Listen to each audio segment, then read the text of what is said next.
After that उसके बाद मुझे क्या करना है, मुझे करना है एपीजीपी। क्या करना है गाइज मुझे? उसके बाद क्या देखना है गाइज?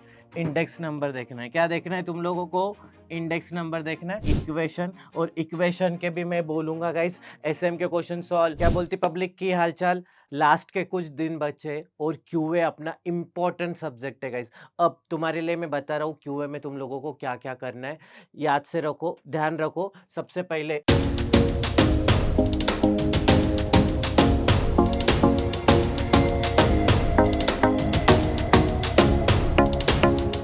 अपने को करना है मैथमेटिक्स ऑफ फाइनेंस। क्या करना है? Mathematics of finance. इसके मॉड्यूल के भी क्वेश्चन सॉल्व करने, पीवाईक्यूज भी सॉल्व करने। ये आता है अपने को कितना? 14 मार्क्स के लिए। ओके। इंस्टीट्यूट इसमें ट्रिकी क्वेश्चन पूछता है, इसको अच्छे से करना है तुम लोगों को। स्टडी मटेरियल भी सॉल्व करना है और पीवाईक्यूज भी सॉल्व करना है। नेक्स्ट इंपॉर्टेंट चैप्टर है तुम्हारे लिए जो आ रहा है मेरा, measures of central tendency and measures of dispersion.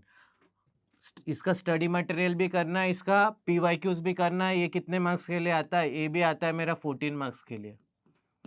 Then after that उसके बाद मुझे क्या करना है? मुझे करना है एपीजीपी। क्या करना है गाइस मुझे? एपीजीपी। और मेरा study material more than enough है। इंस्टीट्यूट इसमें डिफिकल्ट नहीं पूछता है, सिंपल पूछता है। 4 मार्क्स के लिए आता है। मेरा स्टडी मटेरियल के क्वेश्चन कर दो, तुम्हारा काम हो जाएगा खत्म। ओके, तो यहाँ पे आ रहा है 4 मार्क्स के लिए। डन है।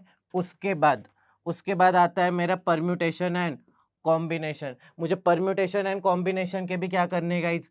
स्टडी मटेरियल के क्वेश्चंस देखने, और पीवाईक्यूज में लास्ट 2-3 अटेम्प्ट के क्वेश्चन देख लो, तुम लोगों को क्या हो जाएगा? एक आइडिया आ जाएगा। लास्ट 2 to 3 अटेम्प्ट्स के क्या करने? पीवाईक्यूज करने। मैंने वैसे वीडियो लिया है तुम लोगों को कभी जाके देखना है तो उतने पीवाईक्यूज कर लो, एसएम के क्वेश्चन कर लो, तुम्हारा काम हो जाएगा। ये भी आता है अपना लास्ट में कितने मार्क्स के लिए आता है?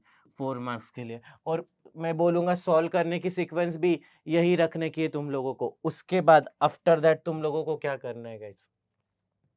उसके बाद देखने का है तुम लोगों को क्या? Correlation regression. क्या देखना है तुम लोगों को? Correlation and regression. Correlation regression कितने मार्क्स के लिए आता है? अराउंड 5 मार्क्स के लिए आता है। इसको भी क्या करोगे? सिर्फ स्टडी मटेरियल के क्वेश्चन देख लो, मोर देन इनफ है। उससे ज़्यादा कुछ करने की ज़रूरत नहीं है। ये आता है तुम्हारा अराउंड 5 मार्क्स के लिए। उसके बाद क्या देखना है गाइज? इंडेक्स नंबर देखना है। क्या देखना है तुम लोगों को?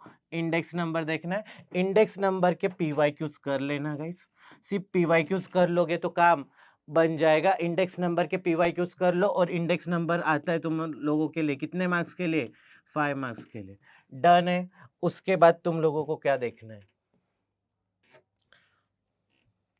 उसके बाद प्रोबेबिलिटी कभी अच्छे से आता होगा, प्रोबेबिलिटी कभी अच्छे से आता होगा तो प्रोबेबिलिटी के सिर्फ पीवाईक्यूज देख लो, मोर देन इनफ हो जाएगा। प्रोबेबिलिटी, दोनों प्रोबेबिलिटी मिलके आता है मेरा 10 मार्क्स के लिए। थ्योरेटिकल डिस्ट्रीब्यूशन भी आएगा इसमें, एंड नॉर्मल प्रोबेबिलिटी वाले क्वेश्चंस भी आएंगे। इतना 10 मार्क के लिए आता है। इतना बढ़िया कर लेना, सिर्फ पीवाईक्यूज सॉल्व कर लेना, तुम्हारा काम हो जाएगा खत्म। देन उसके बाद गाइज तुम लोगों का आता है सेट रिलेशन फंक्शन। क्या आता है मेरा? Set relation function. तो सेट रिलेशन फंक्शन के एसएम के क्वेश्चन सॉल्व करने हैं क्या? नहीं सॉल्व करने, सीधा पीवाईक्यूज सॉल्व करो। कम से कम 30-40 पीवाईक्यूज क्वेश्चन सॉल्व करो। ये आता है तुम्हारा सम अराउंड 4 to 5 मार्क्स, तुम्हारा काम बन जाएगा। देन उसके बाद क्या देखना है गाइस तुम लोगों को? इक्वेशन। क्या देखना है? इक्वेशन। और इक्वेशन के भी मैं बोलूंगा गाइस एसएम के क्वेश्चन सॉल्व मत करना, पीवाईक्यू सॉल्व करना। पीवाईक्यू सॉल्व कर लेना इसके 20 से लेके 30, इसमें तुम्हारा काम बन जाएगा। ये आता है सम अराउंड 4 to 5 मार्क्स। अरे हाँ या ना? पक्का डन है। इसके बाद बढ़िया तुम लोग कर लेना, एलआर कर लेना। एलआर के भी क्या करोगे? पीवाईक्यू सॉल्व करोगे। एलआर के पीवाईक्यू सॉल्व कर लेना।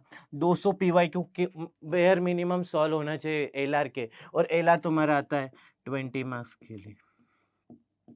तो क्वेश्चन सॉल्व करने की सीक्वेंस भी क्या रहेगी गाइस? यही रहेगी। अब कितना टारगेट लेके चलना है तुम लोगों को? कितना टारगेट लेके चलना है? टारगेट कितना लेके चलना है गाइस? देखो, मुझे मैथमेटिक्स ऑफ फाइनेंस में कम से कम मार्क्स आने चाहिए। 10। सेंट्रल टेंडेंसी में कितने आने चाहिए? 10। एपीजीपे में मुझे 2 से लेके 3 मार्क्स आने चाहिए। पीसी में भी मुझे कितने मार्क्स आने चाहिए? 2 मार्क्स आने चाहिए। कोरिलेशन रिग्रेशन में भी मुझे कितने मार्क्स आने चाहिए? 3 मार्क्स आ जाने चाहिए। देन इंडेक्स नंबर में भी सम अराउंड 3 मार्क्स आने चाहिए। प्रोबेबिलिटी में सम अराउंड 5 मार्क्स आ जाने चाहिए। फिर मेरा क्या हो रहा? सेट रिलेशन फंक्शन में 2 1 मार्क्स आ जाने चाहिए गाइस तुम लोगों को। इक्वेशन में भी 2 आने चाहिए और एलआर टारगेट करना है तुम लोगों को कितना?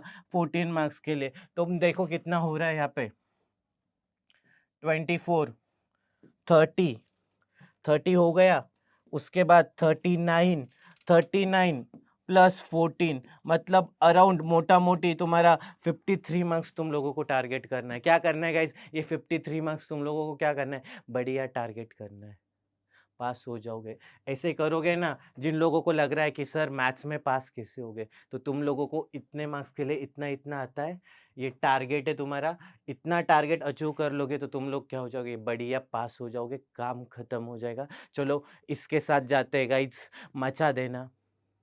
मिलते हैं मैराथन लेक्चर में। Bye bye, take care.